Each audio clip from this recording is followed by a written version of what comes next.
हमारा जो टॉपिक है वो है SI units, system international units. 1960 में इंटरनेशनल कमेटी ने फिजिकल क्वांटिटीज़ को डिवाइड किया मुख्तलिफ कैटेगरीज में, जिसके अंदर बेसिकली जो 9th क्लास में पढ़ी थी वो बेस क्वांटिटीज़ और डिराइव क्वांटिटीज़ होती थी, और फिर उनके जो यूनिट्स हैं उनको बेस यूनिट्स और डिराइव यूनिट कहा जाता है। लेकिन अभी एक थर्ड कैटेगरी भी आ जाएगी जिसको कहते हैं सप्लीमेंट्री यूनिट्स। मेन फोकस इस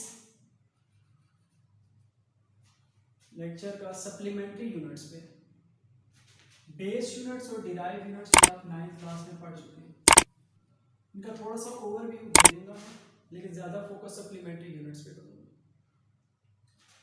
बेस यूनिट्स क्या होते हैं, डिराइव यूनिट्स क्या होते हैं?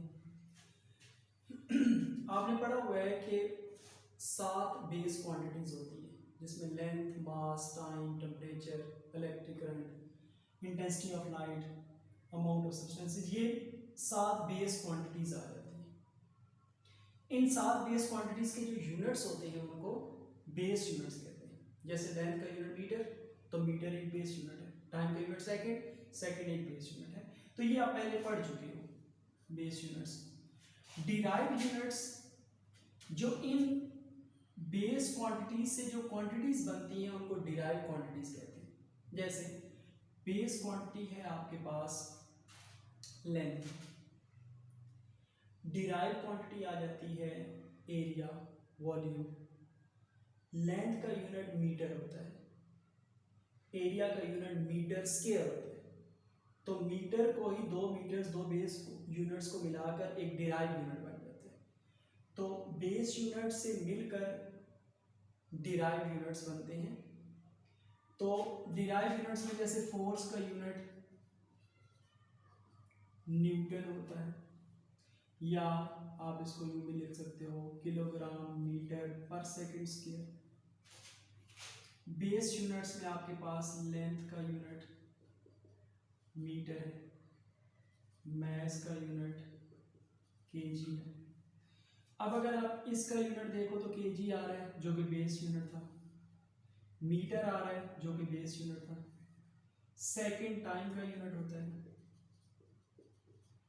सेकंड आ रहा है ये भी बेस यूनिट था। तो डिराइव यूनिट्स बेस यूनिट से मिलकर बनते हैं। ये आप पहले पढ़ चुके हो चीजें।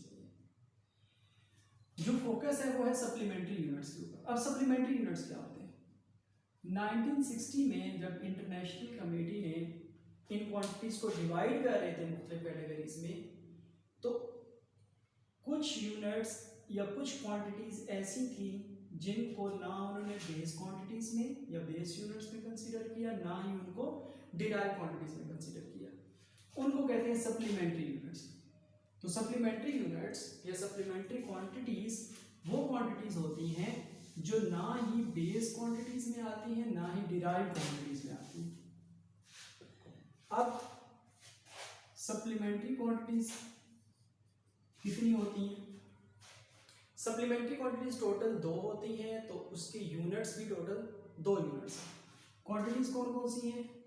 प्लेन एंगल, सॉलिड एंगल, ये क्वांटिटीज हैं। यूनिट्स कौन से हैं? रेडियन, स्टीरेडियन, ये 2 यूनिट्स हैं। तो अक्सर एमसीक्यूज में पूछा जाता है कि how many supplementary units? There are 2 supplementary units, one is radian, second is steradian. How many supplementary quantities? There are 2 supplementary quantities, plane angle, solid angle. How many base units? There are 7 base units. How many base quantities? There are 7 base quantities. ठीक है। अब हम start करते हैं कि radian और स्टीरेडियन के दरमियान में, स्टीरेडियन के दरमियान में क्या फर्क होता है। रेडियन और स्टीरेडियन के दरमियान में फर्क के लिए हम 2 कॉलम बनाते हैं, रेडियन, स्टीरेडियन। ठीक है, क्योंकि अक्सर क्वेश्चन आता है what is difference between radian and steradian. पहला पॉइंट जो यहाँ से नजर आ रहा है वो ये है कि रेडियन यूनिट है किसका, प्लेन एंगल का, स्टीरेडियन यूनिट है किसका, सॉलिड एंगल का। तो radian it is the unit of plane angle, steradian it is the unit of solid angle. Second, जो रेडियन है उसको रिप्रेजेंट किया जाता है आर ए डी के साथ, जो स्टीरेडियन इसको रिप्रेजेंट किया जाता है एस आर के साथ।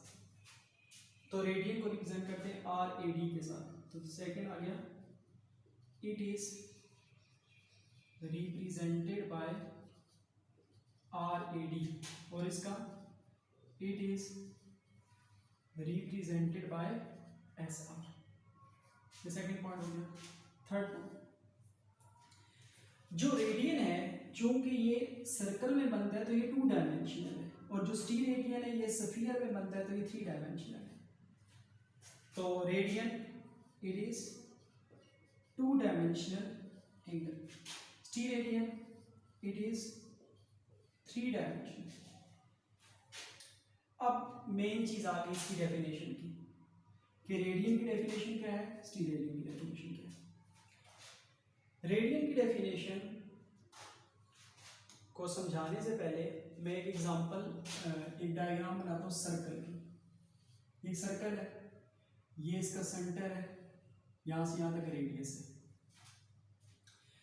अब सर्कल के सेंटर में एक एंगल बनेगा जिसको आप रेडियन कहोगे, और ये एंगल कब बनेगा, ये एंगल तो यहाँ पे भी बन सकता है।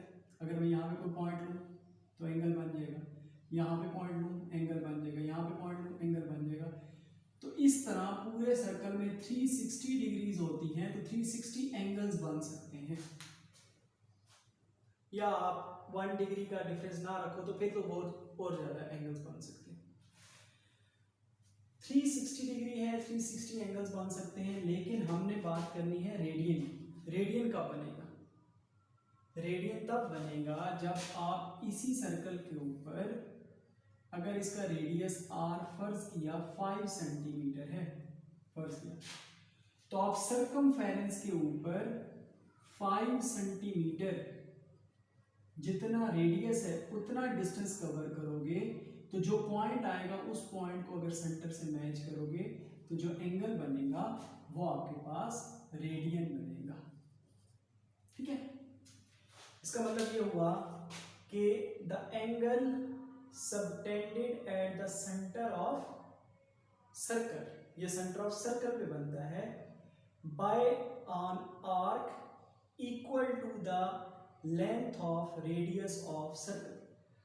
एक आर्क जो है वो जो एंगल बनाती है सर्कल के सेंटर पे, और उस आर्क की लेंथ कितनी होनी चाहिए, रेडियस ऑफ सर्कल के बराबर होनी चाहिए। रेडियस ऑफ सर्कल के बराबर होगी तो जो एंगल बनेगा उसको कहेंगे रेडियन। ठीक है, अब हम बात करते हैं स्टीरेडियन की। अब स्टीरेडियन क्या है, ये तो बनता है सर्कल के सेंटर में, स्टीरेडियन बनता है स्फीयर के सेंटर में। तो स्फीयर ले लेते हैं, इसका सेंटर है ये, तो स्फीयर के यहां से लेकर यहां तक रेडियस होगा, ये भी रेडियस होगा। अब स्फीयर के लिए आपने आर्क नहीं लेनी, बल्कि स्फीयर के लिए आपने एरिया लेना है। ठीक है, स्फीयर के लिए आप एरिया लोगे सरफेस के ऊपर, सरफेस के ऊपर एरिया लोगे, और उस एरिया की मेजरमेंट क्या होनी चाहिए, square of radius of sphere.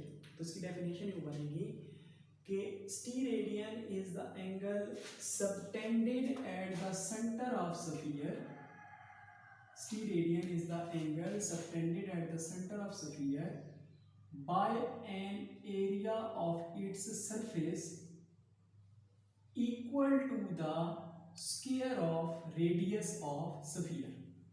ठीक है, कि steradian is the angle subtended at the centre of sphere by the area of its surface equal to the square of radius of sphere। तो ये स्टीरेडियन। तो डिफरेंस आप देख लो, पहला डिफरेंस था it is the unit of plane angle, it is the unit of solid angle. It is represented by RAD, it is represented by SR. It is 2-dimensional angle, it is 3-dimensional angle. और radian क्या होता है? It is the angle subtended at the center of circle by the length of arc equal to the radius of circle. Steradian क्या है? It is the angle subtended at the center of sphere by the area of its surface equal to the square of radius of sphere. तो ये topic था छोटा सा SI units का, जो उम्मीद है आपको समझ आ गई होगी। इसमें ज़्यादा फोकस सप्लीमेंट्री यूनिट्स पे करना है आपने। रेडियन और स्टेरेडियन के से रिलेटेड क्वेश्चन आ सकता है। अगर इसमें कोई प्रॉब्लम है तो आप कमेंट में बता सकते हैं। Thank you so much.